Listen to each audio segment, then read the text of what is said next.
Assalamualaikum warahmatullahi wabarakatuh. Yang kami hormati kepada Ibu Ani Pujiati MESY dan teman-temanku yang saya banggakan. Kami dari kelompok 9. Di sini kami akan membahas tentang full costing dan direct costing yang diampu oleh Ibu Ani Pujiati. Sebelumnya perkenalkan, saya Deta Abriansa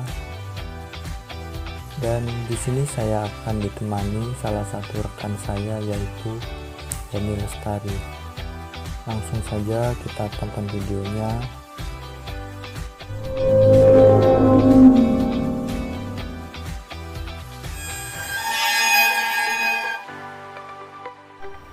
Full costing adalah metode akuntansi manajemen yang menjelaskan bahwa semua biaya tetap dan biaya variabel, termasuk semua biaya produksi lainnya, digunakan untuk menghitung total biaya per unit atau harga pokok produksi.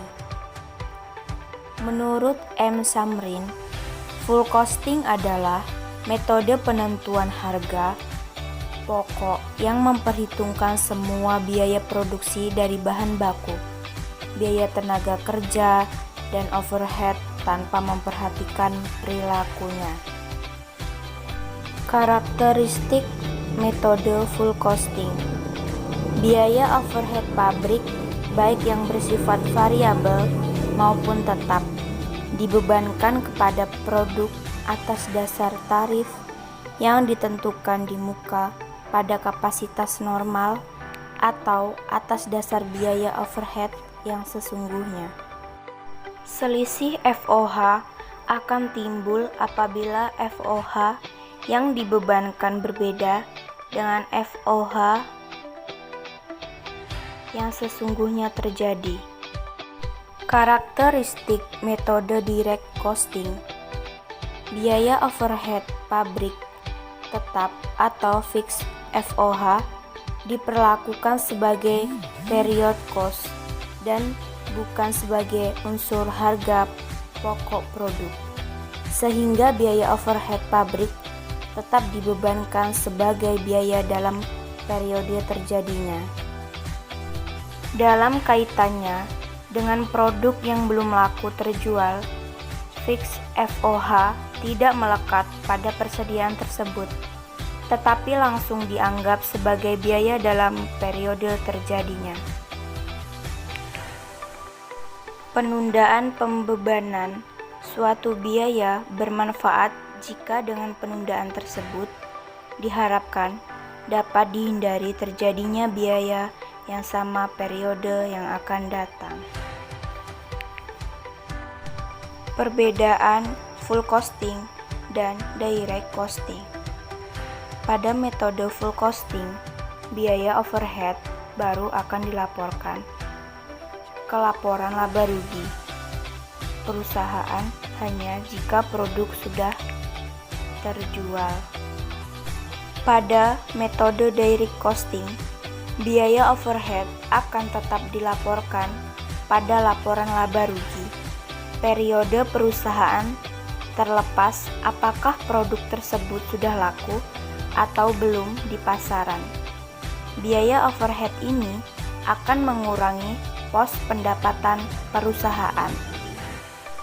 Dengan menggunakan metode full costing, biaya overhead pabrik, baik yang variabel maupun tetap, dibebankan kepada produk atas dasar tarif yang ditentukan di muka pada kapasitas normal atau atas dasar biaya overhead yang sesungguhnya.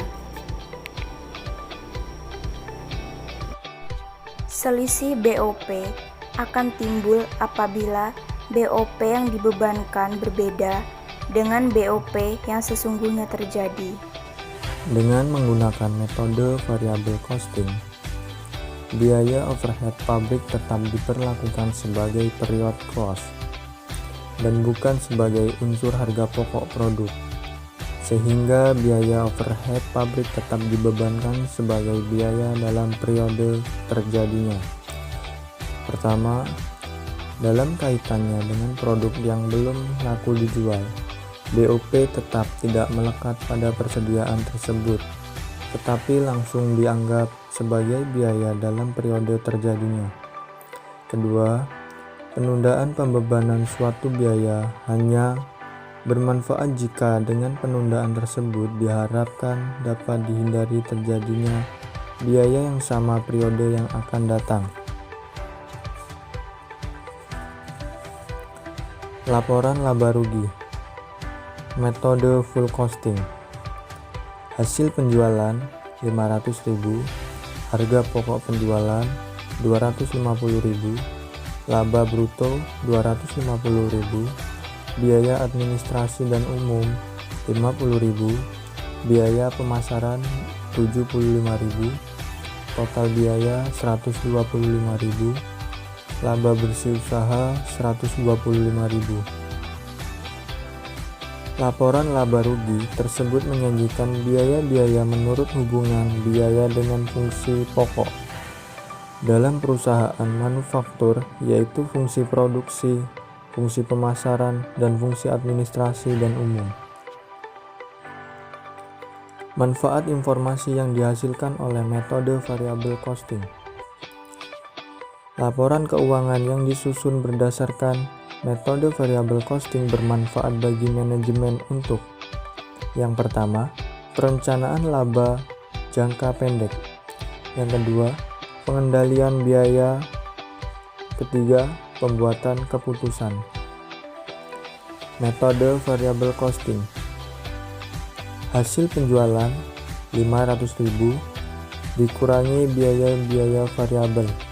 Biaya produksi variabel 150.000, biaya pemasaran variabel 50.000, biaya admin dan umum variabel 30.000, total biaya 230.000, laba kontribusi 270.000, dikurangi biaya tetap.